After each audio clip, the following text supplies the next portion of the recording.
who I really want to bring in here is our American friend, Dronetek. Can you hear me, sir?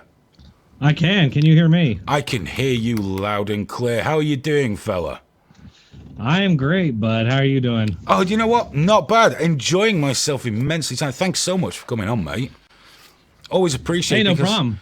The thing is, this has quite a direct effect on you. Please do tell us why.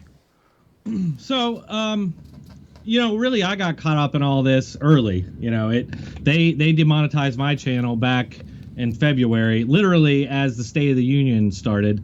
I was live streaming it, and they demonetized me right at that moment. But I fully expected, and maybe even still, that my channel could get shut down. Because of that, I am, asking people to go and subscribe to me on BitChute, just in case that happens. It could happen, and it's like I talk about in my videos constantly.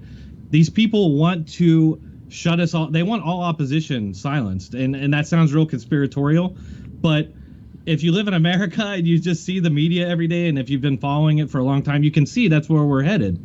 And I think this is just another piece of that plan that's being put in. I mean, really, they just want to they want to mitigate how much opposition that they have to deal with leading up to the 2020 election. So they just want their best chances in 2020, and their best chances are going to come by silencing the opposition. And a lot of people out there will say, "Oh, well, you don't have any right to make money on Facebook or on YouTube." And you know what? They're right.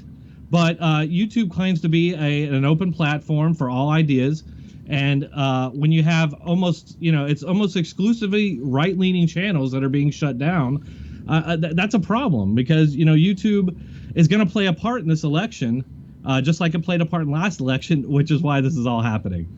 Do you think also, I mean, I don't disagree with a word you said there, despite me obviously being a terrible leftist as described by yourself on your show.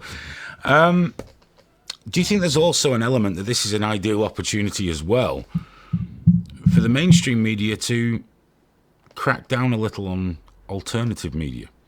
So they're getting a twofer almost, aren't they? They're getting a 2-for-1. Yeah.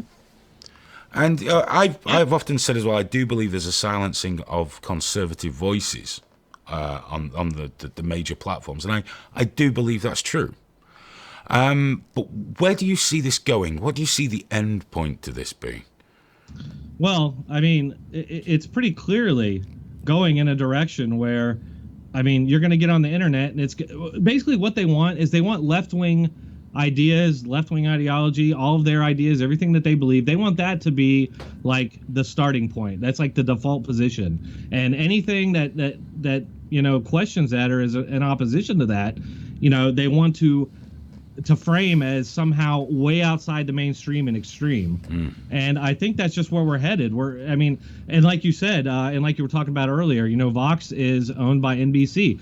These big companies, they don't want to, not only do they not want opposition politically and to have to, defend their ideas and their positions, but they don't want competitors. And what you're seeing on YouTube, especially in guys like Crowder, is that they're actually getting more views and more reach than some of these big cable news people. 100%. And we had just someone came to see us at the studio, a friend of ours who works in mainstream radio. If you are watching, dude, Rob, great seeing you, mate. Hope to see you again soon.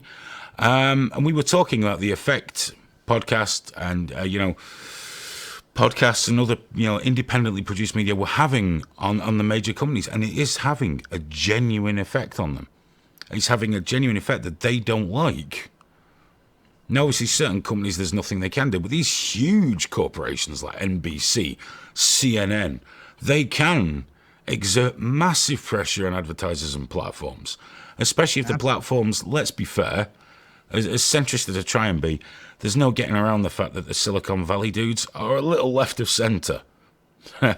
So they're not going to fight against it. Look at what happened with the guy that did the video of Pelosi. Right, yeah. All they had to do was go to Facebook and go, who posted that, please? Yeah. That was, was that BuzzFeed? Yeah, BuzzFeed, and they doxed him. The AIDS and cancer of the internet decided that doxing some itinerant forklift driver was worthwhile and newsworthy. But Facebook just handed that shit over. He's pretty low. or he's pretty high, I mean, and yet they turned on him. It's unreal, isn't it? Absolutely unreal what happened there. Was I didn't understand that, and we're seeing this more and more. I mean, have you had any news about your monetization yet or anything like that? No, and I do want to thank, I did start putting out sort of a call to action, asking people to get on Twitter and just tweet at YouTube and, you know, tag me in it as well. You know, Dronetek put in his remonetization many months ago. Review it and give him an answer. That's all I want. But no, I've got nothing, and I got to tell you, you know, with recent events, I really don't think I'll ever get monetization back. Probably. You're not holding out your hope just yet. I'm not giving up, but I'm definitely not giving up. I will never give up. I mean, and something else about that, you know, I'm working on this website. You're helping me with the website, which thank you very much. I really appreciate it. And once I get that up, that'll give me more, you know, power to do more and to not be as reliant on YouTube. I think that that's what we really need to start really focusing on the right, and as far as just social media influencers. I hate that word, but we need to start coming together and producing content and getting on other platforms, and just we need to get away from YouTube, and we need to get away from ad revenue, because they're just always going to be able to get us that way. You know, Crowder and Shapiro have it right with their mug clubs and things like that. That's it. We all need to network up, dude. That's what it is. But not just the right. Everybody that's passionate about independent media. I don't like alternative media much as a phrase. I think it comes with too much baggage. But truly independent media, we all need to support each other regardless, or perhaps because of our differences, because that's what makes it stronger. If you can have right-leaning, left-leaning, centrist, whatever, getting together, it means the more extremes are just kept to do their own thing. Right. And you know what? The extreme positions need to be out there. I want them out there because I want to be able to argue against them and defeat those ideas. That's the whole point of all of this. What's the fun if everybody just agrees with each other and nobody's arguing about anything? That's the problem these days, dude. Some people absolutely love that. Go on Twitter, you know. But these social media platforms are engineered for that. I thoroughly believe it. Keep people in a happy little bubble. Happy little bubble where they're not confronted. And if they are, they can all attack them together and make the nasty people go away. Yeah, the mob mentality. Well, you know, and it's funny, you said you bring everybody in together, left and right, and I agree with that 100%. I want all left-wingers to have their freedom of speech and be able to say what they want to say, and I like the idea of them coming in, the ones that agree, you know, legitimately with free speech, come in with us. The left-wingers I don't want are like these people I'm arguing with on Twitter who, you know, they'll tell you that, oh, well, Crowder's harmful. What's funny about that? Everything he's saying is harmful. And if you just come back at them with, well, I think that your views are harmful. Should you be silenced? Oh, no, I don't think that. These people, it's like they have no... comedy is subjective. Yeah, they have no self-awareness. They never think that their standards and what they want to apply to us will ever be applied to them. Oh, no. So they're okay with it. Well, the good news is at the end of the show, we got a story where all of a sudden it does start biting them in the arse a little bit with Guy. We do have a lot to get through. Dronetek, listen, dude, seriously, thank you so much for coming on. It's great to have your input and voice on this. Guys, if you're not already familiar, I'm sure you are, it's Dronetek Politics on YouTube, soon to be dronetekpolitics.com. Do check him out, subscribe and check out.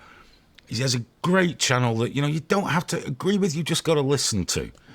Because he has very valid and interesting talking points, and it's a good watch as well. So do go and check that out, guys, seriously. And Dronetek, always a pleasure, dude. And I'll talk to you probably tomorrow, because there's some stuff I want to tell you with the site as well that we can do. Excellent. So, well, you're doing a great job, Hayden. Keep up the good work. Cheers, fella. Take care. Bye-bye. I tell you as well, I'll put a link in the description, and if you're watching this as a clip, there'll be a link right there for him as well.